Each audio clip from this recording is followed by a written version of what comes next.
ಮೌಲ್ಯಗಳನ್ನು ಅವರು ನೋಡ್ತಾ ಇರ್ತಾರೆ. ಸೊ ಆದರ್ಶ ಮೌಲ್ಯಗಳು ನಮ್ಮಲ್ಲಿದ್ದು ಅಂದ್ರೆ ಆಟೋಮೆಟಿಕಲಿ ಅವ್ರು ಫಾಲೋ ಮಾಡ್ತಿರ್ತಾರೆ. ಇದನ್ನು ತಲೆಗಿಟ್ಟವ್ರಿ ನೀವು. ಯಾವಾಗಲೂ ನಾವು ಹೀರೋಯಿನ್ಗಳನ್ನ ಯಾವ ರೀತಿ ಕಾಪಿ ಮಾಡ್ತಿರ್ತಿಲ್ಲ, ಹಂಗೆ ಮಕ್ಕಳ ಸ್ವಭಾವ ಏನಪ್ಪ ಅಂದ್ರೆ ತಮ್ಮ ತಂದೆ ತಾಯಿಯಲ್ಲಿರುವಂತಹ ನಡತೆಯನ್ನು, ವರ್ತನೆಯನ್ನು, ಅವರ ಸ್ವಭಾವವನ್ನು ಪ್ರತ್ಯಕ್ಷವಾಗಿ ಪರೋಕ್ಷವಾಗಿ ಅವರು ತಮ್ಮಲ್ಲಿ ಏನಪ್ಪ ಅಂದ್ರೆ ಅಳವಡಿಸ್ಕೊಳ್ತಿರ್ತಾರೆ. ಸೊ ಹೀಗಾಗಿ ಪಾಲಕರ ಜವಾಬ್ದಾರಿ ಕುಟುಂಬದಲ್ಲಿ ಬಹಳ ಮಹತ್ವದ್ದೈತಿ. ಅವರು ಮಕ್ಕಳ ಜೊತೆ ವರ್ತಿಸುವಾಗ ಅವರ ವರ್ತನೆಗಳು ಭಾಳಷ್ಟು ಸೂಕ್ಷ್ಮವಾಗಿರ್ಬೇಕು. ಯಾಕಂದ್ರೆ ಮಕ್ಕಳ ಅದನ್ನೆಲ್ಲ ಅವಲೋಕನ ಮಾಡ್ತಾ ಇರ್ತಾರೆ. ಯಾಕಂದ್ರೆ ಕುಟುಂಬ ಅನ್ನುವಂಥದ್ದು ಹೇಳ್ತಾರೆ, ಕುಟುಂಬ ಅನ್ನುವಂಥದ್ದು ಇದು ಸಂಸ್ಕಾರಗಳ ತೊಟ್ಟಿಲು, ಸಂಸ್ಕೃತಿಯ ತೊಟ್ಟಿಲು. Family is the cradle of the culture. ಸಂಸ್ಕಾರಗಳನ್ನು ಪೋಷಿಸುವಂತಹ ಸ್ಥಳ ಅದು ಕುಟುಂಬ. ಹೀಗಾಗಿ ಕುಟುಂಬದಲ್ಲಿ ತಂದೆ ತಾಯಿಯ ಪಾತ್ರ ಭಾಳಷ್ಟು ಮಹತ್ವದ್ದೈತಿ. ಆದರೆ ಇತ್ತೀಚಿನ ದಿನಗಳಲ್ಲಿ ತಾವು ನೋಡಿರ್ಬೋದು, ದುಶ್ಚಟಗಳು ಅದು ಕರಿತೀವಿ ನಾವು. ದುಶ್ಚಟಗಳು ಅಂದರೆ ಸರಾಯಿ ಕುಡಿತ ಆಗಿರ್ಬೋದು, ಗುಟ್ಕಾ ಸೇವನೆ ಆಗಿರ್ಬೋದು, ಇಸ್ಪೇಟ್ ಆಡೋದಾಗಿರ್ಬೋದು, ಇವೆಲ್ಲ ಕೇಳ್ತಿದ್ವಿ. ಇತ್ತೀಚಿನ ದಿನಗಳಲ್ಲಿ ಏನಪ್ಪ ಅಂದ್ರೆ ದುಶ್ಚಟಗಳಲ್ಲಿ ಏನು ಸೇರ್ಕೊಂಡೈತಪ್ಪ ಅಂದ್ರೆ ಮೊಬೈಲ್ಗಳ ಸತತ ದುರ್ಬಳಕೆ ನಾವೇನು ಮಾಡ್ಕೊಳ್ತಿದ್ದಿಲ್ಲ, ಮೊಬೈಲ್ಗಳ ಅತಿಯಾದ ಬಳಕೆಯೂ ಕೂಡ ಇಂದು ದುಶ್ಚಟಗಳಲ್ಲಿ ಒಂದಾಗಿದೆ ಅನ್ನುವಂಥ ಮಾತನ್ನು ನಾನು ಈ ಸಂದರ್ಭದಲ್ಲಿ ಹೇಳಕ್ಕೆ ಬಯಸ್ತೇನೆ. ಈಗ ನೋಡ್ತಾ ಇರ್ಬೋದು, ಮೊಬೈಲ್ಗಳ ಬಳಕೆ ಮಕ್ಕಳು ಸ್ಕೂಲಿಂದ ಬಂದ ತಕ್ಷಣ ಏನಪ್ಪ ಅಂದ್ರೆ ಮೊಬೈಲ್ ಹೇಳ್ಕೊಂಡು ಕೂತ್ಬಿಡ್ತಾರೆ. ಸೊ ಅತಿಯಾದ ಮೊಬೈಲ್ ಬಳಕೆಯಿಂದ ಭಾಳಷ್ಟು ಏನಾಗೈತಪ್ಪ ಅಂದ್ರೆ ಮಕ್ಕಳಲ್ಲಿ ಒಂದು ದೈಹಿಕ ಶ್ರಮನೂ ಕಡಿಮೆ ಆಗತ್ತೆ. ಈಗ ಪ್ಲೇ ಗ್ರೌಂಡ್ನಾಗ ಆಟ ಆಡುವಂಥ ಸಂದರ್ಭ ಸನ್ನಿವೇಶಗಳು ಕೂಡ ಕಡಿಮೆ ಆಗತ್ತಾವು. ಮಕ್ಕಳು ಕೇವಲ ಏನಪ್ಪ ಅಂದ್ರೆ ಮೊಬೈಲ್ಗಳು ಇಟ್ಕೊಂಡು ಏನಪ್ಪ ಗೇಮ್ ನೋಡುವಂಥದ್ದನ್ನು ಮಾಡ್ತಾ ಇದ್ದಾರೆ. ಇದರಿಂದ ಒಂದು ದೈಹಿಕ ಶ್ರಮ ಕಡಿಮೆ ಆಗತ್ತೆ, ಇನ್ನೊಂದು ಏನಪ್ಪ ಅಂದ್ರೆ ಮಾನಸಿಕ ಒತ್ತಡ ಕೂಡ ಹೆಚ್ಚಾಗ್ತಾ ಇದೆ. ಆ ಪಬ್ಜಿ ಅಂತ ಗೇಮ್ಗಳಿಂದ ಮಾನಸಿಕ ಒತ್ತಡಗಳು ಹೆಚ್ಚಾಗ್ತಾ ಇವೆ. ಇದರಿಂದ ಏನಾಗತ್ತಪ್ಪ ಅಂದ್ರೆ ಸಣ್ಣ ಸಣ್ಣ ಮಕ್ಕಳಲ್ಲಿ ನೋಡಿರ್ಬೋದು ನೀವು, ಚಸ್ಮಾನು ಬರ್ತಾವೆ ನಿರಂತರವಾಗಿ. ಏನಪ್ಪ ಅಂದ್ರೆ ಮೊಬೈಲ್ಗಳ ಮುಖಾಂತರ ನೋಡಿದ್ರೆ ಸಣ್ಣ ಸಣ್ಣ ಮಕ್ಕಳಿಗೆ ಚಸ್ಮಾ ಬರುವಂಥದ್ದನ್ನು ನೀವು ನೋಡಾಕ್ತೀರಿ. ಅದ್ರ ಜೊತೆಗೆ ಸಣ್ಣ ಮಕ್ಕಳು ಏನಪ್ಪ ಅಂದ್ರೆ ದೈಹಿಕವಾಗಿ ಶ್ರಮ ಕಡಿಮೆ ಆಗಿರೋದ್ರಿಂದ diabetes, child diabetic, juvenile diabetic ಅಂತ ಬಂದತಿ. ಏನಪ್ಪ ಮಕ್ಕಳಲ್ಲಿ ಏನಪ್ಪ ಅಂದ್ರೆ ಡಯಾಬಿಟಿಕ್, ಶುಗರ್ ರೋಗ ಬರುವಂಥದ್ದು ನಾವು ನೋಡ್ತಾ ಇದ್ದೀವಿ. ಅದ್ರ ಜೊತೆಗೆ ಮಾನಸಿಕ ಕಾಯಿಲೆಗಳು ಕೂಡ ಏನಪ್ಪ ಮಕ್ಕಳಲ್ಲಿ ಇರುವುದನ್ನು ಕಾಣ್ತಾ ಇದ್ದೀವಿ. ಸೊ ಹೀಗಾಗಿ ಮೊಬೈಲ್ಗಳಿಂದ ಮಕ್ಕಳನ್ನ ಏನಪ್ಪ ಅಂದ್ರೆ ನಾವು ಸ್ವಲ್ಪ ದೂರವಾಗಿಡಬೇಕಾದ್ರೆ ಮೊದಲು ಪಾಲಕರು ನಾವು ಮೊದಲು ಮೊಬೈಲನ್ನು ಏನು ಹೇಳ್ರಿ ಮಿತವಾಗಿ ಬಳಸಬಾರದನ್ನ ಹೇಳಲ್ಲ, ಬಳಸಬೇಕು. ಯಾಕಂದ್ರೆ ಮೊಬೈಲಲ್ಲಿ ಎಷ್ಟು ಒಳ್ಳೇದೈತಿಲ್ಲ ಅಷ್ಟೇ ಕೆಟ್ಟದ್ದೂ ಐತಿ, ಎಷ್ಟು ಉಪಯೋಗಕಾರಿ ಐತಿಲ್ಲ ಅಷ್ಟಕ್ಕೆ ಮಾತ್ರ ನಾವು ಮೊಬೈಲ್ಗಳನ್ನ ಬಳಸಬೇಕು. ಅದನ್ನೇನಪ್ಪ ಅಂದ್ರೆ ಅತಿಯಾದ ಬಳಕೆ ನಾವು ನಿಲ್ಲಿಸಬೇಕು. ಪಾಲಕರು ಮೊಬೈಲ್ ನಾವು ನೋಡದೇ ಹೋದ್ವಿ ಅಂದ್ರೆ ಏನಾಗತ್ತೆ, ಆಟೋಮೆಟಿಕಲಿ ಮಕ್ಕಳು ದೂರ ಆಕಾರ.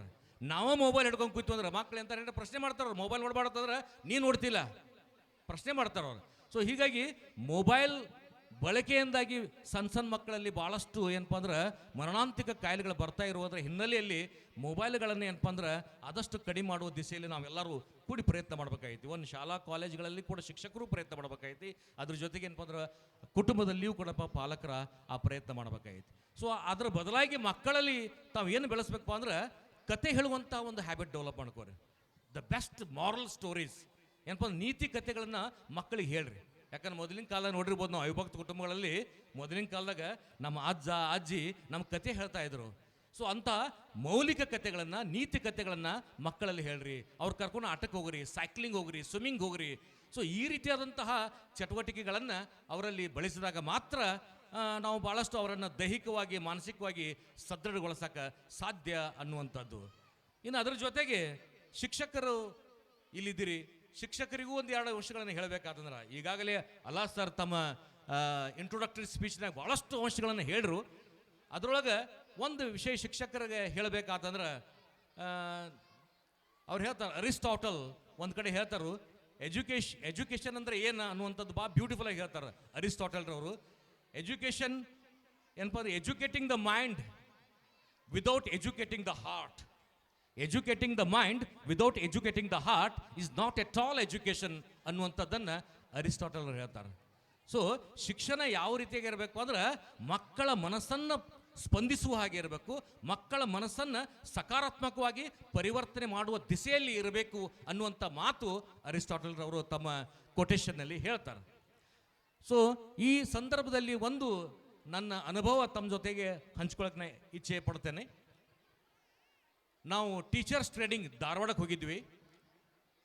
ಟೀಚರ್ಸ್ ಟ್ರೈನಿಂಗ್ ನಾವು ಧಾರವಾಡಕ್ಕೆ ಹೋದಾಗ ನಮಗೊಂದು ಎಕ್ಸಸೈಸ್ ಕೊಟ್ಟಿದ್ರು. ಅಲ್ಲಿ ಟೀಚರ್ಸ್ ಟ್ರೈನಿಂಗ್ ಧಾರವಾಡಕ್ಕೆ ಹೋದಾಗ ಒಂದು ಎಕ್ಸಸೈಸ್ ಕೊಟ್ಟಿದ್ರು.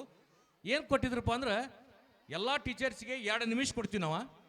2 ನಿಮಿಷ ಒಳಗೆ ನಿಮಗೆ LKG ಹಿಡ್ಕೊಂಡು MA PhD ತನಕ ಯಾರ್ಯಾರು ಸರ್ಗಳು ಕಲಿಸ್ಯಾರಲ್ಲ ಅವರೆಲ್ಲರೂ ಹೆಸರು ಏನಪ್ಪ ಅಂದ್ರೆ ಬರೀರಿ ಅದು ತಿಳ್ಕೊಂಡು 2 ನಿಮಿಷನ್ಯಾಗ ನೀವು ಏನಪ್ಪ ಅಂದ್ರೆ LKG ಹಿಡ್ಕೊಂಡು PhD ತನಕ ನೀವೇನು ಕಲ್ತಾರಲ್ಲ ಅಲ್ಲಿವರೆಗೆ ನಿಮಗೆ ಕಲಿಸಿರುವಂಥ ಗುರುಗಳ ಹೆಸರು ಬರೀರಿ ಅದು ತಿಳ್ಕೊಂಡು ಏನಪ್ಪ ಅಂದ್ರೆ ಒಂದು ಚಟುವಟಿಕೆ ನಮಗೆ ಕೊಟ್ಟಿದ್ರು. ಎಲ್ಲರೂ ನಾವು ಬರೆದ್ವಿ. ಸೊ ಮ್ಯಾಕ್ಸಿಮಮ್ 2 ನಿಮಿಷ ಅಂದ್ಕೂಲ ಸ್ಟಾಪ್ ಅಂದ್ಬಿಟ್ರು ಅವ್ರು. 2 ನಿಮಿಷ ಅಂದ್ಕೂಲ ಸ್ಟಾಪ್ ಅಂದ ತಕ್ಷಣ ಏನು ಕೇಳ್ರಪ್ಪ ಅಂದ್ರೆ ಎಲ್ಲರೂ ಎಷ್ಟೆಷ್ಟು ಹೆಸರು ಬರ್ದ್ರಿ ಕೇಳ್ರಿ ಅವ್ರು.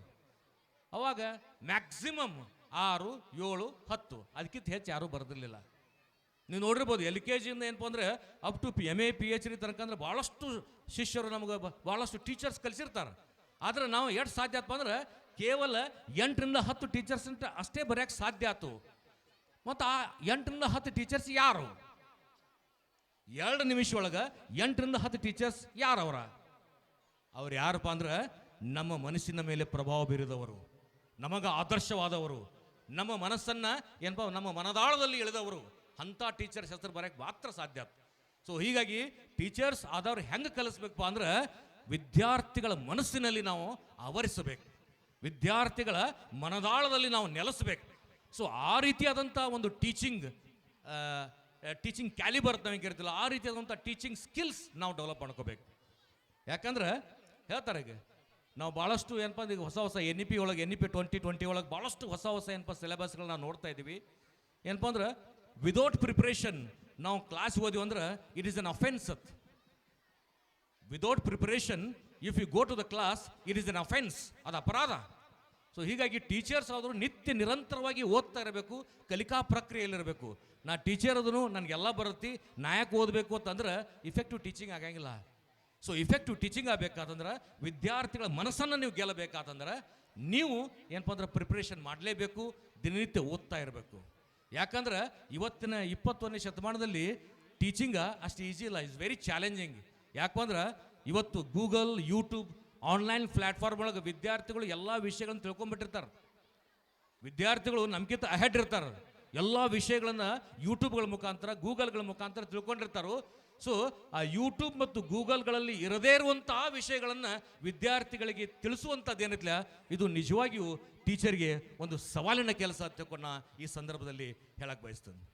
ಸೊ ಒಟ್ಟಾರೆ ಪಾಲಕರು ಮತ್ತು ಶಿಕ್ಷಕರ ಪಾತ್ರ ಮಕ್ಕಳ ವ್ಯಕ್ತಿತ್ವ ವಿಕಸನದಲ್ಲಿ ಭಾಳಷ್ಟು ಮಹತ್ವದಿದೆ ಅಂತ ತಿಳ್ಕೊಂಡು ನಾನು ಹೇಳಕ್ಕೆ ಬಯಸ್ತೇನೆ. ವಿದ್ಯಾರ್ಥಿಗಳಂದ್ರೆ ಹೆಂಗಿರ್ತಾರಪ್ಪ ಅಂದ್ರೆ ಖಾಲಿ ಪೇಪರ್ ಇದ್ದಂಗೆ, ಅವರು just like a plain paper. ವಿದ್ಯಾರ್ಥಿಗಳು ಹೆಂಗಪ್ಪ ಅಂದ್ರೆ ಖಾಲಿ ಪೇಪರ್ ಇದ್ದಂಗೆ. ಖಾಲಿ ಪೇಪರ್ ಏನಪ್ಪ ಅಂದ್ರೆ ನೀವು ಕವಿ ಕೈಯಾಗ ಕೊಟ್ರೆ ಅದು ಕವಿತೆ ಆಕತಿ, ಪ್ರೇಮಿ ಕೈಯಾಗ ಕೊಟ್ರೆ ಪ್ರೇಮ ಪತ್ರ ಆಕತಿ. ಅದೇ ರೀತಿಯಾಗಿ ಏನಪ್ಪ ಅಂದ್ರೆ ಚಿತ್ರ ತೆಗೆಯುವಂಥ ಡ್ರಾಯಿಂಗ್ ಆರ್ಟಿಸ್ಟ್ ಕೈಯಾಗ ಕೊಟ್ರೆ ಒಂದು ಚಿತ್ರ ಆಕತಿ. ಅದೇ ಖಾಲಿ ಪೇಪರ್ ಏನಪ್ಪ ಅಂದ್ರೆ ನೀವು ಪೆದ್ದನ ಕೈಯಾಗ ಕೊಟ್ರೆ ಅದು ಮುದ್ದೆ ಆಕತಿ. ಅದೇ ಖಾಲಿ ಪೇಪರ್ ಏನಪ್ಪ ಅಂದ್ರೆ ಮಕ್ಕಳ ಕೈಯಾಗ ಕೊಟ್ರೆ ರದ್ದು ಆಕತಿ. ಸೊ ಪೇಪರ್ ಯಾವ ರೀತಿಯಾಗಿ ಬಳಸಬೇಕು ಅನ್ನುವಂಥದ್ದು ಏನಿಲ್ಲ ಅದು ಭಾಳ ಮಹತ್ವದ್ದು. ವಿದ್ಯಾರ್ಥಿಗಳು ಖಾಲಿ ಪೇಪರ್ ಇದ್ದ ಹಾಗೆ. ಸೊ ಅಂಥ ವಿದ್ಯಾರ್ಥಿಗಳ ಭವಿಷ್ಯ ಬರೆಯುವಂತಹ ಕೆಲಸ ಏನೈತಿಲ್ಲ ಅದು ಟೀಚರ್ಸ್ ಮೇಲೆ ಐತಿ. ಯಾಕಂದ್ರೆ ಟೀಚರ್ಸ್ನ ಏನಂತ ಹೇಳ್ರಿ, ಸಾಕ್ಷಾತ್ ಪರಬ್ರಹ್ಮ ಅಂತ ತಿಳ್ಕೊಂಡು ಕರೀತಾರೆ. ಸಾಕ್ಷಾತ್ ಪರಬ್ರಹ್ಮ ನಮ್ಮ ಹಿರಿಯರು. ನಿಜವಾಗಿಯೂ ಅದು ಅತ್ಯಂತ ಮಹತ್ವದ ಮಾತು. ಭಾಳಷ್ಟು ನಮ್ಮಲ್ಲಿ ಟೀಚರ್ಸ್ ಏನಪ್ಪ ಅಂದ್ರೆ ಪ್ರೈವೇಟ್ ಕಾಲೇಜ್ನಾಗ ಆಗಿರ್ಬೋದು, ಅಥವಾ ಈ ರೀತಿಯಾಗಿ ಗೆಸ್ಟ್ ಫ್ಯಾಕಲ್ಟಿ ಆಗಿರ್ಬೋದು, ಪಾರ್ಟ್ ಟೈಮ್ ಟೀಚರ್ಸ್ ಆಗಿರ್ಬೋದು. ನಾವೇನ್ರಿ ಪಾರ್ಟ್ ಟೈಮ್ ಟೀಚರ್ಸಾ? ಯಾಕಂದ್ರೆ ಟೀಚಿಂಗ್ ಜಾಬನ್ನು ಏನಪ್ಪ ಅಂದ್ರೆ ಅದನ್ನು ಸಂಬಳದ ಮುಖಾಂತರ ಅಳಿಯುವಂಥದ್ದಲ್ಲ. ಟೀಚಿಂಗ್ ಪ್ರೊಫೆಷನ್ನ ಸಂಬಳ ಮುಖಾಂತರ ಅಳಿಯುವಂಥದ್ದಲ್ಲ. It's beyond that. ಯಾಕಂದ್ರೆ once you are a teacher, you are a teacher, you are the creator of the better tomorrow. So ಹೀಗಾಗಿ ನಾಳಿನ ಒಂದು ದೇಶದ ಭವಿಷ್ಯ ತಮ್ಮ ಕೈಲಿರುವುದರಿಂದ ಅತ್ಯಂತ ಜವಾಬ್ದಾರಿಯಾದಂಥ ಕೆಲಸ ಐತಿ. ಇದನ್ನು ತಾವೆಲ್ಲರೂ ನಿಭಾಯಿಸಾಗ್ತಾರೆ ತಿಳ್ಕೊಂಡು ಈ ಸಂದರ್ಭದಲ್ಲಿ ಹೇಳ್ತಾನೆ. ಯಾಕಂದ್ರೆ ಇವು ಕಾರ್ಯಕ್ರಮ ಜರುಗುತ್ತಿರೋದು ನೋಡ್ರೆ very well organised, well creative programme I am observing ನಾವು. ಸೊ ಅದ್ರ ಜೊತೆಗೆ ಇವತ್ತು ಈ ಕಾರ್ಯಕ್ರಮ ಈ ರೀತಿಯಾಗಿ ಅಚ್ಚುಕಟ್ಟಾಗಿ ನಡಿಬೇಕಾತಂದ್ರೆ ಇದ್ರ ಹಿಂದೆ ಪ್ರಿಪ್ರೇಷನ್ ಐ ಥಿಂಕ್ 1 ತಿಂಗಳಿಂದ 2 ತಿಂಗಳು ಎಲ್ಲ ಟೀಚರ್ಸು, ಪ್ರಿನ್ಸಿಪಾಲ್ಸು ಎಲ್ಲ ಸೇರ್ಕೊಂಡು ಮಾಡಿರ್ತಾರೋ. ಅವರೆಲ್ಲರಿಗೂ ಈ ವೇದಿಕೆ ಮುಖಾಂತರ ಅಭಿನಂದನೆಗಳನ್ನು ಸಲ್ಲಿಸಿ, ಈ ವೇದಿಕೆಯಲ್ಲಿ ನನಗೆ 2 ಮಾತುಗಳನ್ನು ಹಂಚ್ಕೊಳ್ಳೋಕೆ ಅವಕಾಶ ಕೊಟ್ಟಿರುವಂಥ ವೇದಿಕೆಗೆ ನಮನಗಳನ್ನು ಸಲ್ಲಿಸ್ತಾ ನಾನು 2 ಮಾತುಗಳಿಗೆ ವಿರಾಮ ಹೇಳ್ತೇನೆ. Thank you.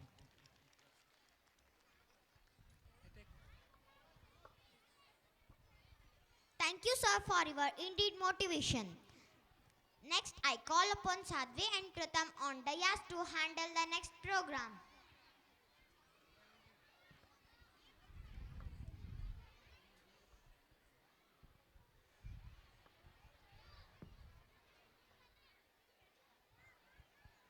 ಡಿ.ವಿ.ಜಿ ಅವರ ಪದ್ಯ ಸಾಲುಗಳು ಕಾನನ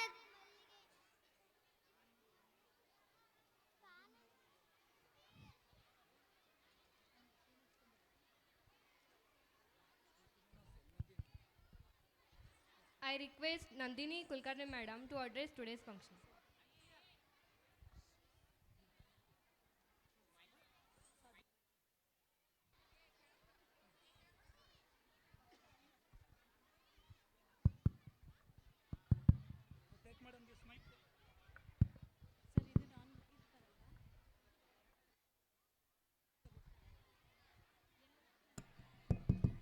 ಎಲ್ಲರಿಗೂ ನಮಸ್ಕಾರ.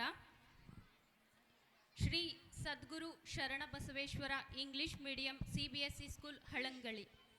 ಇಂದು ಈ ಶಾಲೆಯ 19ನೇ ವರ್ಷದ ವಾರ್ಷಿಕ ಸ್ನೇಹ ಸಮ್ಮೇಳನ. ಈ ಕಾರ್ಯಕ್ರಮದಲ್ಲಿ ವೇದಿಕೆಯ ಮೇಲೆ ಆಸೀನರಾಗಿರುವಂಥ ಪರಮ ಪೂಜ್ಯರಿಗೆ ನನ್ನ ನಮಸ್ಕಾರಗಳನ್ನು ತಿಳಿಸುತ್ತಾ, ಹಾಗೆ ವೇದಿಕೆಯ ಮೇಲೆ ಉಪಸ್ಥಿತರಿರುವಂಥ ಈ ಎಲ್ಲ ಗಣ್ಯಮಾನ್ಯರಿಗೂ ನನ್ನ ನಮಸ್ಕಾರಗಳನ್ನು ತಿಳಿಸುತ್ತಾ, ಶಾಲೆಯ ಬಗ್ಗೆ ನಾನು ಒಂದೆರಡು ಮಾತುಗಳನ್ನು ಹೇಳಲು ಇಚ್ಛಿಸುತ್ತೇನೆ. ಮೊದಲನೇದಾಗಿ ಮಾತುಗಳೇ ಬರ್ತಾ ಇಲ್ಲ, ಅಷ್ಟು ಖುಷಿಯಾಗಿದೆ. ಎಲ್ಲ ಸಿಬ್ಬಂದಿ ವರ್ಗದವರು ನಮ್ಮ ಎಲ್ಲ ಅತಿಥಿಗಳನ್ನು ಮೊದಲನೇದಾಗಿ ಬರಮಾಡಿಕೊಂಡಿರುವಂಥ ರೀತಿಯೇ ಇಲ್ಲಿ ಸಂಸ್ಕಾರ ಅಡಗಿದೆ. ಒಂದೇ ಮಾತಲ್ಲಿ ಹೇಳಬೇಕಂದ್ರೆ ಈ ಶಾಲೆ ಸಂಸ್ಕಾರದ ಸಾಗರ. ಯಾಕೆಂದರೆ ಈ ಸಾಗರದಲ್ಲಿ ಕಲೆ ಇದೆ, ನಾಡು ನುಡಿ ಸಂಸ್ಕೃತಿ, ಆಟ ಓಟ ಪಾಠ ಎಲ್ಲದರ ಅರಿವು ಕೂಡ ಮಕ್ಕಳಿಗೆ ಕೊಡ್ತಾ ಬಂದಿದೆ ಈ ಶಾಲೆ. ಹಾಗೆ ಒಂದು ಮಾತಿದೆ, ಬೆಳೆಯುವ ಸಿರಿ ಮೊಳಕೆಯಲ್ಲಿ ಅನ್ನುವಂತೆ. ಹೇಗೆ ಅಂದರೆ ಪ್ರತಿಯೊಂದು ಮಗುವಿನಲ್ಲಿ ಗ್ರಹಣ ಶಕ್ತಿ ಇರುತ್ತೆ. ಈ ಗ್ರಹಣ ಶಕ್ತಿಯನ್ನು ಉತ್ತೇಜನ ಮಾಡುವಂಥ ಕೆಲಸ ಪಾಲಕರು ಮತ್ತು ಟೀಚರ್ಸ್ದಾಗಿರುತ್ತೆ. ಹೇಗೆ ಅಂದರೆ ಇವಾಗ ಶಾಲೆಯಲ್ಲಿ ಶಿಕ್ಷಕರು ಪಾಠಗಳನ್ನು ಕಲಿಸ್ತಾರೆ.